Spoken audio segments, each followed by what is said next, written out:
ভিডিঅ'টো ষ্টাৰ্ট কৰিছোঁ এটা সৰু মিনি ব্লগৰে। ভিডিঅ'টো আগতে বনোৱা ভিডিঅ', চ' আপোনালোকে ভিডিঅ'টো শেষলৈ চাই থাকিব। আমি ক'ত যাওঁ, কি কৰোঁ সকলোৱে জনাম। আমি গৈ আছিলোঁ মেঘালয়ত কেম্প কৰিব।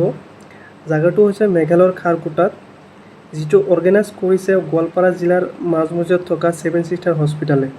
আমাৰ লগত আছিলে 7 ছিষ্টাৰ হস্পিটালৰ 8গৰাকী ডক্টৰ, লগত আছে 2গৰাকী নাৰ্ছ, ৱাৰ্ড বয় এজন আৰু লগত আছিলে 6গৰাকী ৱাৰ্ড গাৰ্ল, ফাৰ্মাচিষ্ট 2জন, লগত ময়ো।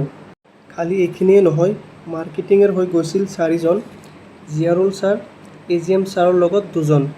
ডক্টৰবিলাকৰ ভিতৰত আছিলে গাইনৰ ডক্টৰ অভিজিত ছাৰ, ENTৰ প্ৰিয়ংকা মেম, অৰ্থৰ আছিলে ডক্টৰ দীপক নায়ক, চাৰ্জন আছিলে সন্তোষ ছাৰ, মেডিচিনৰ MD আছিলে ডক্টৰ সুমেশ শৰ্মা ছাৰ, ইউৰ'লজিৰ আছিলে ডক্টৰ অমৃতা মেডাম আৰু RMO আছিলে ডক্টৰ মজিদুৰ ছাৰ আৰু ডক্টৰ ফজলুৰ ছাৰে।